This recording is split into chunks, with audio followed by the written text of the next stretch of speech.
दोस्तों नमस्कार, आपका हमारे चैनल में बहुत बहुत स्वागत है। आज हम जानेंगे नवरात्रि के 7वें दिन यानी कि कालरात्रि व्रत कथा के बारे में। इस कथा के बिना मां की कालरात्रि की पूजा अधूरी मानी जाती है। इस पाठ को करने से या कथा सुनने से सभी प्रकार के कष्ट दूर होते हैं।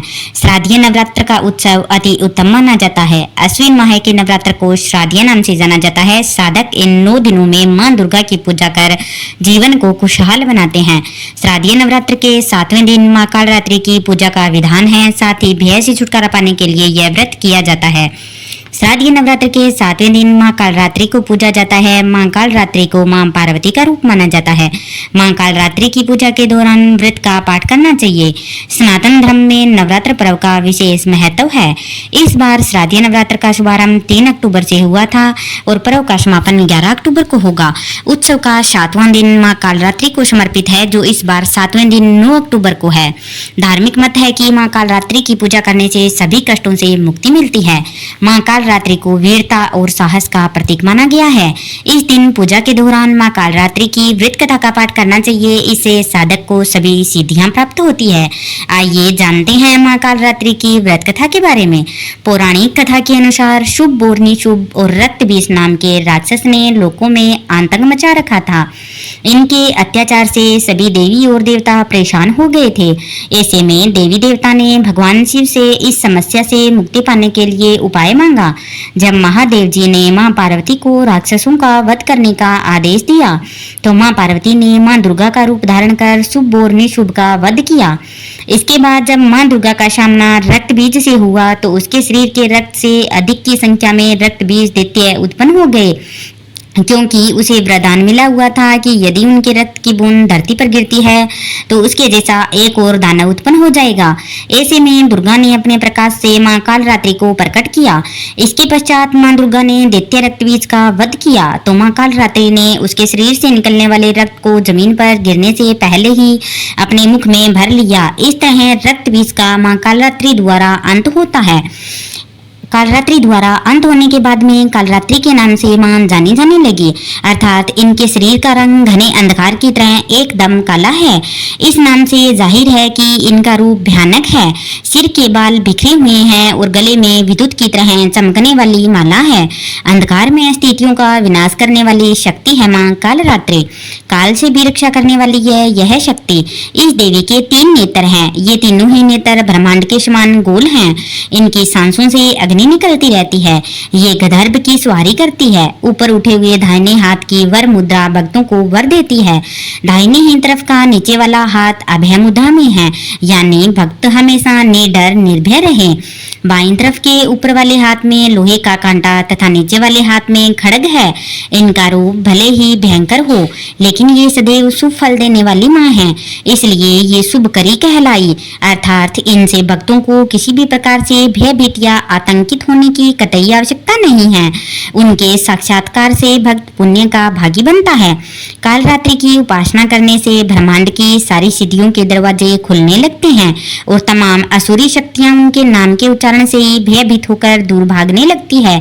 इसलिए दानव, दैत्य, राक्षस और भूत प्रेत उनके स्मरण से ही भाग जाते हैं। ये ग्रह बाधाओं को भी दूर करती है और अग्नि, जल, जंतु, शत्रु और रात्रि भय दूर हो जाते हैं।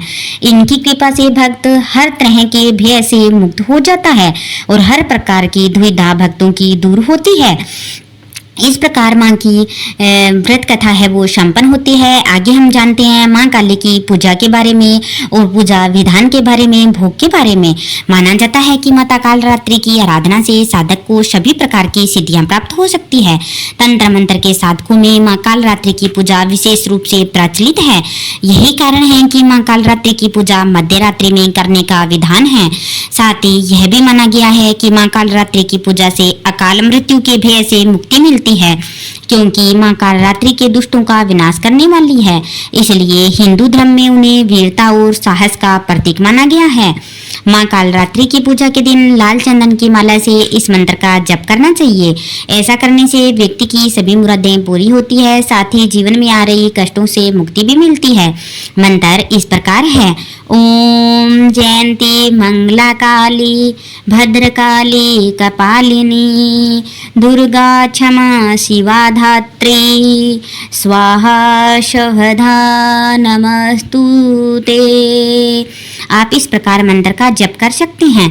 नवरात्र की सप्तमी तिथि की पूजा नवरात्र अन्य दिनों की तरह ही कर सकते हैं, लेकिन मां काली की उपासना करने के लिए सबसे उपयुक्त समय मध्य रात्रि का माना गया है। ऐसे में सर्वप्रथम पूजा स्थान की अच्छे से साफ सफाई करने के बाद में चौकी पर लाल रंग का कपड़ा बिछाकर मां कालरात्रि की मूर्ति या तस्वीर स्थापित करें।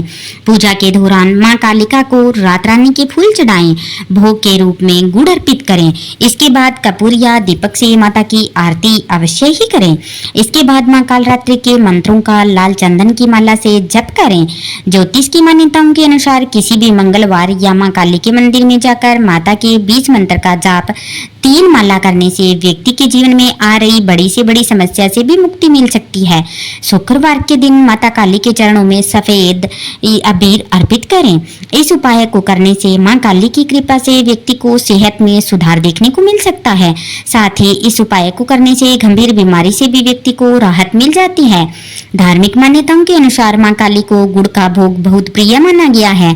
ऐसे में मां काली की कृपा प्राप्ति के लिए पूजा के दौरान उन्हें गुड़ का भोग जरूर लगाना चाहिए। इसके बाद इस भोग के प्रसाद के रूप में गरीबों में बांट दें। ऐसा करने से धन संबंधित परेशानियां दूर होती है। यदि कोई व्यक्ति कर्ज की समस्या से घिरा हुआ है तो इससे छुटकारा पाने के लिए लगातार 9 दिनों तक काली माता के सामने गूगल की धुनी जलाएं। इससे घर में मौजूद नकारात्मक ऊर्जा से छुटकारा मिलता है और व्यक्ति को कर्ज से भी छुटकारा मिलता है। इस प्रकार माता के बारे में आप कुछ उपाय भी कर सकते हैं। अगर आपको हमारी कथा और जानकारी अच्छी लगी हो तो प्लीज हमारे चैनल को लाइक करें और सब्सक्राइब अवश्य ही करिएगा। बहुत बहुत धन्यवाद।